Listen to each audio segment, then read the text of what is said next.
Olá, bom dia, turma 222 do Colégio Santa Marta. Hoje é dia 17, estamos aí no dia 17 de julho, mais para lá do que para cá do final do mês.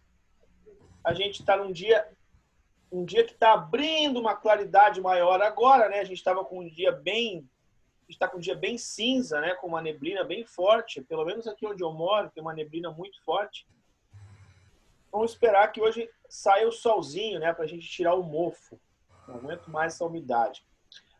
A gente vai dar continuidade aos nossos estudos. A gente vem falando aqui sobre o processo de independência da América Latina, todas as transformações ocorridas no Brasil, perdão, no mundo, em relação à ideia de se tornar independente, a ideia do iluministas, as revoluções, como a Revolução de Independência dos Estados Unidos e revoluções de independência que a gente viu no nosso último encontro, revoluções de independências na América Latina. Pois então, chegamos à sexta-feira para discutir a independência do Brasil. Mas antes da gente falar sobre as independências do Brasil, o Brasil, assim como nas várias partes da América Latina e do mundo, as ideias de transformação, elas também chegavam, né? Elas também penetravam aí a nossa sociedade. Mais do que isso, né? Nós, como somos um ser social, somos um ser racional, as comunidades ou as populações brasileiras, elas têm uma característica de, obviamente, se revoltar quando são oprimidas. É uma característica normal, né? Todo mundo que é oprimido ou que é exigido demais automaticamente vai ter uma reação a essa opressão, a essa exigência. Isso é natural, né? Isso é natural da espécie humana. Então nós vamos ver, isso se chama política também, né? Nós vamos ver que o Brasil não é diferente dos outros países latino-americanos. Vamos começar a ver as revoltas que ocorrem no Brasil. E são dois tipos de revoltas antes da independência brasileira. Uma é revolta chamada revoltas nativistas, é essa que a gente vai ver hoje. Inclusive, é esse o nome deste vídeo. Este vídeo que já está sendo colocado lá no nosso canal, prof.jairobrum. Revoltas nativistas. Essas revoltas, elas não têm a intenção de tornar o país um país independente, mas elas são revoltas que exprimem, né? Elas querem dizer que as pessoas estão muito insatisfeitas, com a situação que está acontecendo aí na sua região. Tá? Então a gente vai ver essas revoltas aí. Eu vou compartilhar com vocês. Agora a gente está com 12 alunos em sala de aula, né? 12 alunos presentes. Chamem os demais aí, porque eu vou começar a nossa aula. Também aí pelo WhatsApp, sei lá, que a gente já vai começar a nossa aula.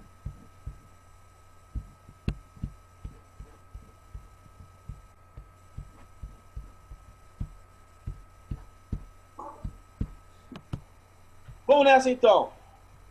Vou dividir com vocês aqui, compartilhar a tela.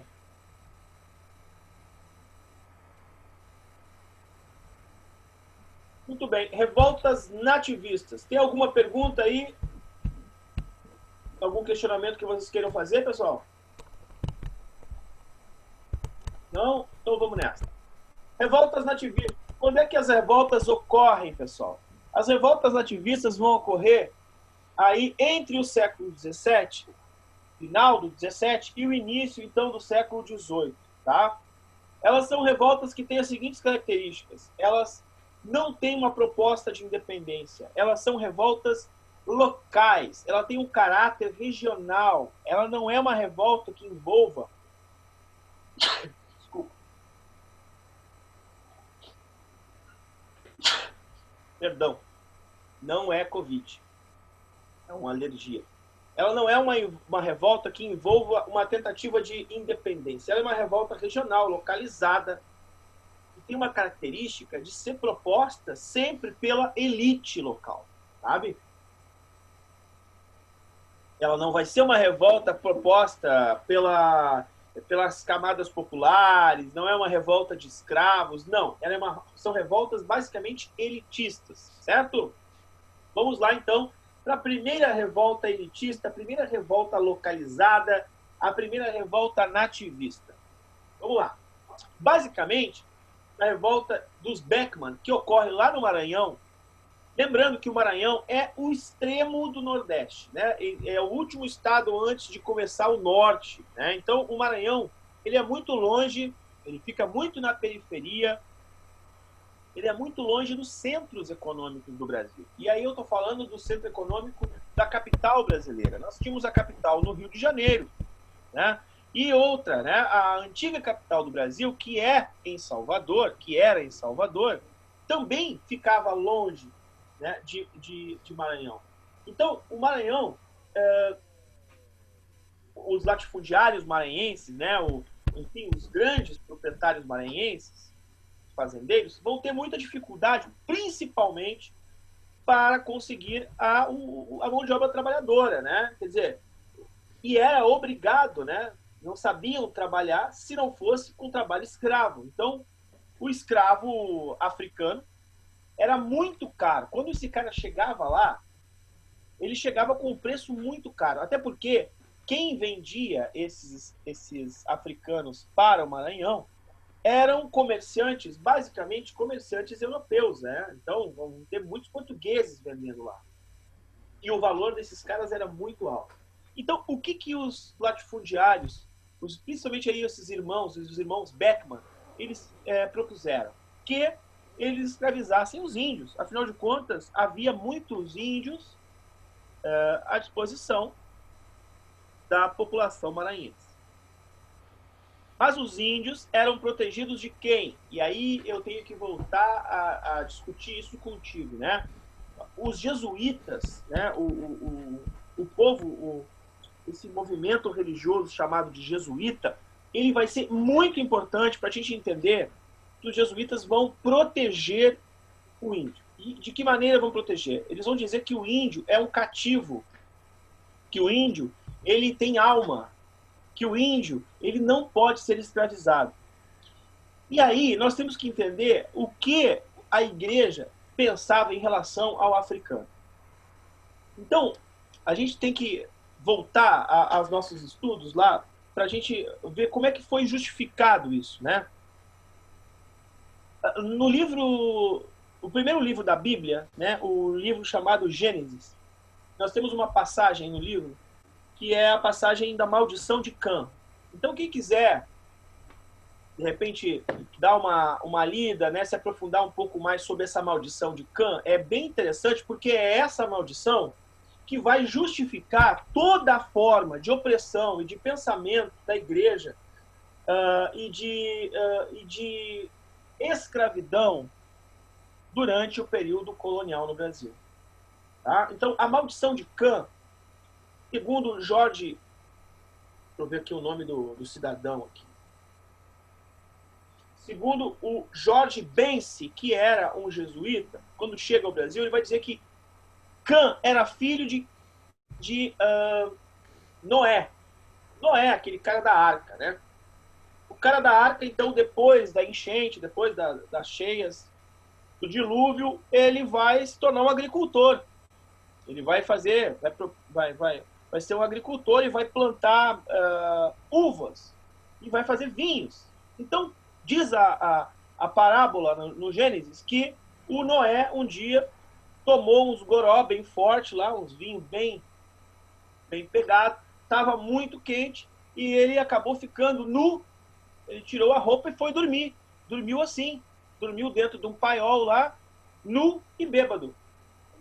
Pois então, o seu filho, o Cã, ao invés de vestir o pai, o que ele vai fazer? Ele vai tirar onda.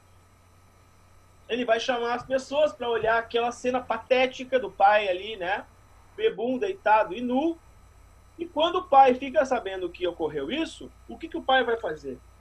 O pai vai simplesmente jogar uma maldição para todos os herdeiros de Cã. E aí nasce quem? Canaã. Canaã, filho de Cã, que vai ser deportado para a África, meus queridos. E aí toda a descendência de Canaã na África será amaldiçoada, será desgraçada. O que significa isso? Que não tem a graça divina.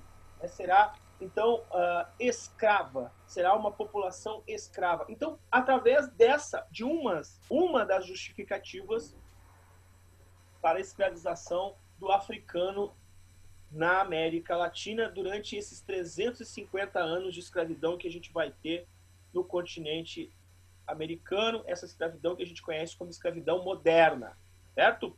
A escravidão não começou na África. A gente já viu outros povos, a gente estudou outros povos que foram escravos. Os próprios hebreus eram escravos, né? Os hebreus que dá origem aí do cristianismo, né? Do judaísmo, eles eram escravos lá no Egito, não dá para esquecer isso, né? O Egito, esses caras saem do Egito, eles eram escravos lá. Nós tínhamos os escravos na Grécia, onde se inventou a democracia, né? Então, os escravos eles não participavam da democracia, né? Nós temos os escravos no Império Romano, né? Os escravos do Império Romano, e a palavra escravo, ela deriva, né, do eslavo. O eslavo, então, não tem nada a ver com o povo negro. O eslavo é um cara do leste europeu, loiro de olho azul, né? Tanto é que as palavras escravo, nas línguas latinas, né, é escravo, na língua inglesa é slave, né, quer dizer, que vem do eslavo, né? Muito bem, então, gurizada. Por que eu estou falando e justificando isso? Porque eles foram obrigados, os irmãos Beckman foram obrigados a comprar escravos africanos de quem? Do Estado português. O Estado português, cria a Companhia de Comércio do Maranhão e obriga os irmãos Beckman a comprarem os escravos africanos, né, escravizados africanos, e eles promovem o chamado monopólio de comércio na região. Descontentes com isso, as elites locais, então, pagam altos preços pelos produtos, esses caras vão se revoltar. O objetivo, então, era escravizar os índios e eliminar a Companhia de Comércio Portuguesa. Isso não acontece, os irmãos Beckman são enforcados e os jesuítas retornam ao Maranhão e continuam a fazer a sua pregação, né, catequizando esses índios na região, e o comércio de escravos africanos continua, embora, né, sem o monopólio. Certo, pessoal? Então, a primeira revolta nativista é aqui, ó. Revolta dos Beckman. Ocorreu quando? Maranhão, 1684.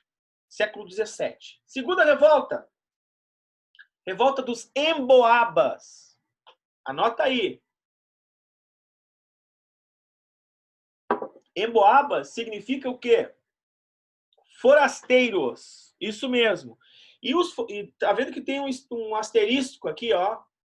Isso significa que justamente são os Emboabas, são os forasteiros que ganham a revolta, que dura 2 anos aí, né? No século XVIII já, 1707 a 1709. Onde essa revolta vai ocorrer?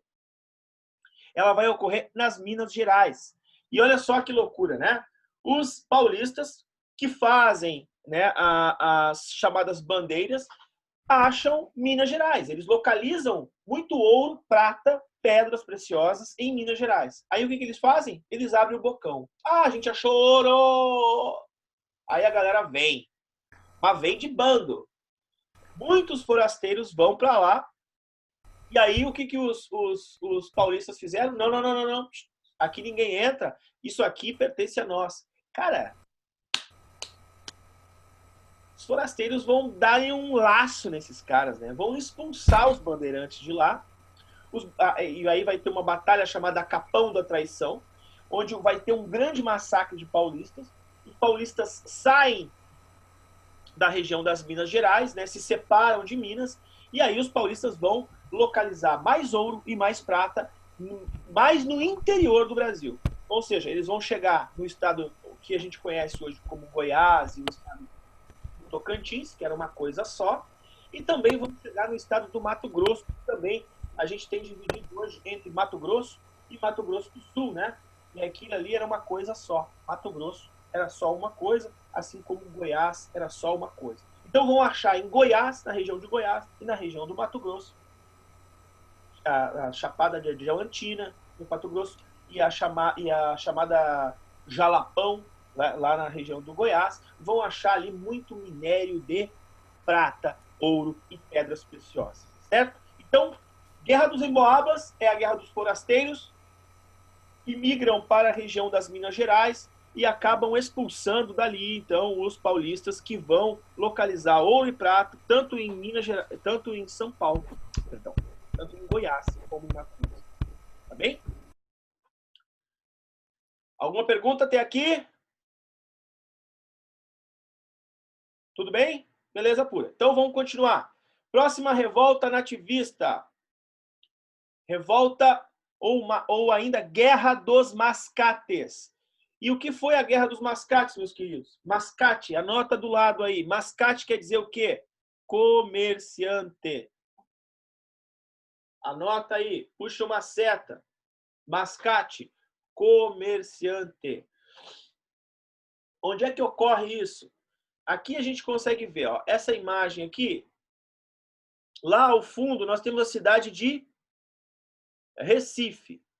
E aqui a cidade de Olinda. As duas cidades, obviamente, estão no mesmo estado e têm uma importância muito grande e uma diferença, né, quase que abissal. É um abismo, uma diferença de uma para outra. Alguém já foi a Recife aí, pessoal? Alguém já foi a Olinda? Eu já fui a Recife, mas essa cidade aí não. Aqui não? Não. Recife, Não. Aqui é o seguinte, é só atravessar uma ponte. Tem uma pontezinha aqui e tu já está na cidade de Olinda. A cidade de Olinda é uma cidade que ela parece que ela parou no tempo. Ela é uma cidade com muitas casas antigas, né? São casarios enormes, assim, com de coloniais, né? Nós estudamos aqui também em Recife, por exemplo, houve a invasão holandesa, né? Então os holandeses vão fazer, em Olinda, os holandeses vão fazer uma série de obras importantes aqui em Olinda, construir prédios públicos, né? Teatro, cafés. Então é uma cidade também cheia de acidentes geográficos, né? Ela tem morro, tem ladeiras. Então é bem interessante Olinda. Olinda é uma cidade muito bonita, é uma cidade que o turismo é muito grande, é muito forte. E a Recife, que fica do outro lado do rio, né? Da entrada, na verdade, da Bahia aqui é o mar, né? Então aqui entra a saída da Foz do Rio. Do outro lado aqui, gurizada, é uma cidade completamente diferente. Uma cidade muito parecida com Porto Alegre. Ela é uma cidade com muitos arranha-céus, muitos prédios, muito comércio, né, dinâmica. É né, uma cidade capital, né? E como é que isso... E qual foi essa guerra, né? Por que ocorreu essa disputa entre Recife e Olinda? A disputa era para saber quem é que ia ser a capital. Recife é onde se localizavam a casa dos grandes fazendeiros, né, do Pernambuco. E que fazendeiros eram esses? Cara, eram os caras mais ricos do Brasil, né? Os caras que produziam açúcar. Então os caras tinham muito poder local, né, e muito respaldo nacional, inclusive, né? Não esquecendo que por conta do açúcar, né, que era chamado de ouro branco, lá nos áureos tempos, né, nos grande momento da produção de açúcar no Brasil, esses caras tinham muito poder mesmo.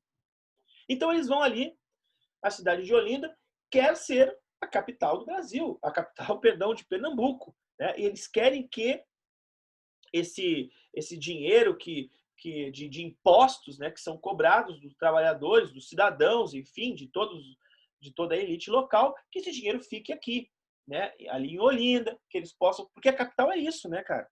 A capital é onde se centraliza os recursos, né, onde nós temos mais visibilidade, enfim, onde se estabelecem os governos. Então esses caras vão querer isso. Do outro lado, nós temos quem? Os comerciantes. E os comerciantes eram portugueses. E por isso, então, os comerciantes queriam também eles controlarem, né, esse posto de governantes das cidades, né, de prefeitos, né, de governadores daquela região. Eles não vão abrir mão disso. Então, como vocês veem, o asterisco está ali em Recife, e Recife é capital, né, do Pernambuco até hoje. Né? Olinda, então, perde esta guerra, e as cidades, né, terminam aí essa divergência. Recife obtém autonomia, Olinda não aceita e eles começam uma guerra, mas aí Recife confirma sua autonomia e torna-se capital em 1714, ou seja, ali 4 anos depois, né, da divergência e do desgaste, digamos assim. Nós temos outra revolta, e aí esta revolta é a revolta que ocorre no estado de Minas Gerais, né? É o estado a revolta de Vila Rica, ou também ela pode ser conhecida como revolta do cara que promoveu a revolta, Felipe dos Santos. Né? E o que é essa revolta? Bom, essa revolta ela tem uma característica de ser uma revolta contra o imposto cobrado pelo governo português. Então, olhem o nome. O nome do pagamento é imposto. E se é imposto, ninguém me pergunta se eu quero pagar. Né? Imposto, o próprio nome está sendo dito, né? É imposto, é uma imposição. Velho, eu tenho que pagar. Eu não posso dizer assim, não vou pagar. Eu tenho, é imposto a mim o pagamento dessa quantia para o Estado. E uma coisa que os portugueses não entenderam é que quanto mais... Aliás, eu vou até perguntar para vocês isso. Perguntar para vocês. A gente paga imposto pra caramba no Brasil. A gente paga muito imposto no Brasil. Para que serve o imposto? O que vocês acham? Por que Primeiro, vocês pagam imposto? Tu, Jéssica, Eduardo, Ariel, Guilherme, Vitor, Rafael, João, Eduarda, Lucas, vocês pagam imposto? Depende da situação. Depende da situação. Quando a gente for comprar alguma coisa, daí sim. Quando a gente for comprar o nosso dinheiro alguma coisa. Mas em outras questões aí não. Por enquanto não, né? Tá. Fala, Guilherme. Como o João disse, depende. Só quando a gente quer comprar alguma coisa nós mesmos. Certo. E aí, mais alguém? Será que a gente paga imposto? Tá pagando toda hora imposto? Por exemplo, aqui, a gente tá pagando imposto aqui? Agora? Não sei, não recebi nenhuma notificação pra pagar aqui por enquanto. Mas, Guilherme, me pergunta uma coisa pra ti. A tua internet, quem é que paga? Meus pais. Ah, então eles estão pagando imposto. A gente está pagando imposto agora, nesse instante. Porque sobre esse sinal de internet existe um imposto cobrado. Né? Então, neste momento, nesse exato momento, a gente está pagando imposto aqui e a gente nem está sabendo que a gente está pagando esse imposto. Quando a gente gira a torneira para sair água, a gente está pagando imposto ali. Quando a gente acende uma luz em casa, a gente está pagando o imposto ali. A gente paga imposto sobre o consumo de comida. Aí, o João tá bem faceiro ali, só na chupeta. Ali, ele tá pagando imposto. Ele tá pagando imposto pela água quente, porque ele comprou um gás. Se ele não comprou gás, ele aqueceu a água na chaleira elétrica. Ele tá sobre a erva, né? Então, vejam, o imposto, ele serve justamente para quê? Eu quero que vocês me digam, para que serve tanto imposto que a gente paga? O que vocês acham? Teoricamente deveria servir para desenvolver o Estado, a cidade e para pagar o funcionalismo público. Teoricamente, né? Teoricamente para desenvolver o Estado. Agora, me explica, me detalha mais o que significa isso. Bom, infraestrutura, por exemplo. A infraestrutura de um Estado, né? Por exemplo, também, os museus públicos, no caso. Imagine se a gente tivesse colégios de qualidade no Estado. Será que o o senhor Brocker e a senhora Brocker iriam te colocar num colégio privado? Se a gente tivesse em Grigol, se a gente tivesse aí um colégio público de qualidade, será que os teus pais poderiam te colocar nesse colégio público ao invés de pagar uma mensalidade num colégio privado? Não duvido. E eles só... Pois então, se nós tivéssemos um colégio público de qualidade, né, que nós tivéssemos acesso a essas ferramentas que nós estamos aqui tendo aula, se nós tivéssemos, por exemplo, um investimento, né, correto do dinheiro na educação, na saúde pública, né, para evitar que milhares de pessoas se deslocassem para os centros de saúde por conta de não saber lavar direito as mãos, né? Isso é educação, isso é saúde, né? Isso é planejamento. Então, cada estado vai usar os seus impostos para justamente aplicar esses impostos no desenvolvimento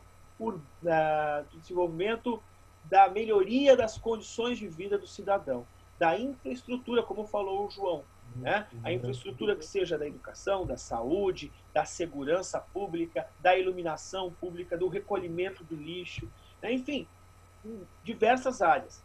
Agora, quando nós não enxergamos essas melhorias e só pagamos o imposto, a gente fica como?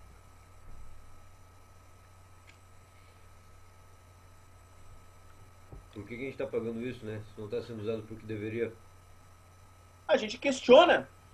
E mais do que questiona. A gente questiona uma, a gente questiona duas, a gente questiona três, até a gente fazer o quê? Não, vamos tirar esse governo daí. Né? A gente quer mudanças. E foi justamente isso, eu peço licença de novo para compartilhar, e foi justamente isso que aconteceu na revolta de Vila Rica.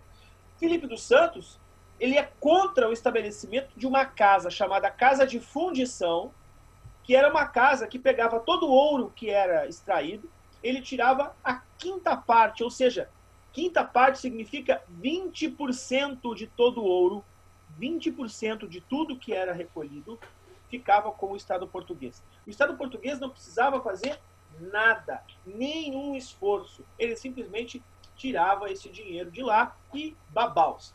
Pois bem, o resultado disso foi que Felipe dos Santos se indigna com isso, né? Se indigna com essa situação, ele é enforcado, ele é esquartejado, e vejam só, né? Os portugueses, é uma característica bem portuguesa, né? Os portugueses adoram dar o exemplo. Então, tipo, lá na Casa Grande, lá do lado da senzala, no meio do pátio da Casa Grande, né, do grande latifundiário, vai ter um tronco.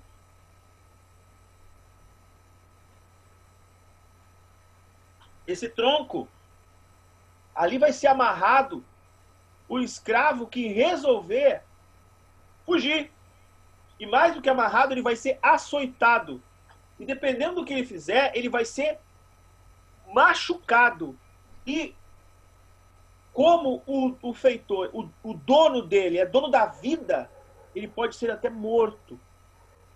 Ele pode ser até morto. Então, vejam, isso é o exemplo para os demais não fazerem isso. Os portugueses vão adorar fazer esse tipo de coisa. Eles vão matar o Felipe dos Santos, vão esquartejar o cara depois de enforcado e depois vão distribuir os pedaços de Felipe dos Santos por todas as cidades, Barbacena, Mariana, e todas as cidades ali de Minas Gerais, né? Ouro Preto, Diamantina, que era para a galera se ligar. Ó, se a gente for contra o Estado, vai acontecer isso com a gente também, então a gente tem que se ligar, não pode fazer nada de revolta.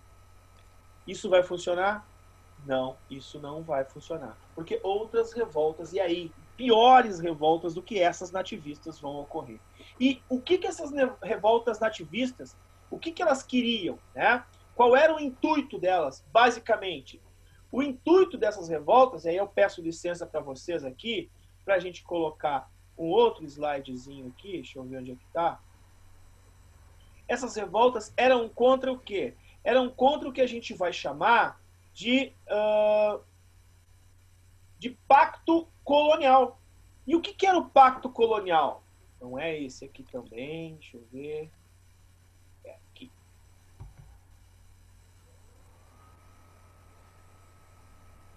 Não é esse aqui também. É aqui. E o que é o pacto colonial? Bom, tá aqui. O pacto colonial é isso aqui, ó, só para a gente lembrar, né?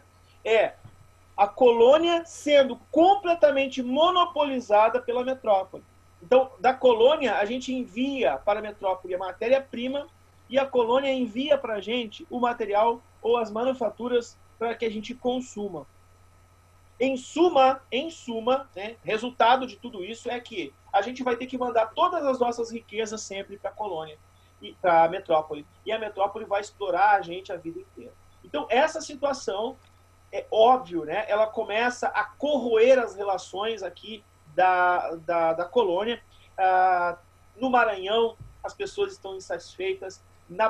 No Pernambuco, as pessoas ficam satisfeitas. Na Bahia, as pessoas ficam satisfeitas. E também agora em Minas Gerais, as pessoas estão insatisfeitas com o que está acontecendo localmente. Então, revoltas nativistas, e aí, interrompendo a transmissão, voltando aqui para a gente falar de frente, as revoltas nativistas, elas são revoltas que as pessoas, ou os grupos, as elites, estão insatisfeitas com o pacto colonial, certo? Elas não querem tornar os seus lugares independentes, não. Elas querem que as coisas sejam mais brandas, né? Melhore a situação para eles, certo? Nosso próximo encontro, segunda-feira, nós iremos fazer o quê? Nós iremos discutir as revoltas emancipacionistas, certo? O que são as revoltas? O que foram as revoltas emancipacionistas? O que elas representaram? Então anota aí, a revolta emancipacionista e vá atrás para saber o que significa a palavra emancipação, né? E qual o peso disso para a nossa república, para a nossa independência, né? Nós vamos fazer uma independência a partir dessas revoltas, né? Claro que elas vão ser elas vão dar um ar da graça da independência, mas a independência do Brasil, ela tem uma característica muito diferente das independências que ocorrem na América Latina que a gente estudou até aqui, certo? Então, queridos, eu fico por aqui. Eu queria saber se vocês têm alguma dúvida, se vocês gostariam de tirar alguma dúvida em relação ao conteúdo que a gente viu aqui. Por mim tá tudo certo. Tudo bem aí, pessoal? Então, eu agradeço a presença de todos, né? E na próxima aula, então, a gente vai continuar o nosso papo falando sobre as revoltas emancipacionistas e darmos sequências aí ao capítulo número 17, né? O capítulo 17, que é justamente o quê? A independência do Brasil. Certo? Obrigado pela presença de todos. Tenham um excelente final de semana. Esse fim de semana parece que vai aumentar a temperatura, né? Então, se cuidem e a gente se vê por aí. Aquele abraço. Tchau, tchau. Tchau, Sor. Tchau.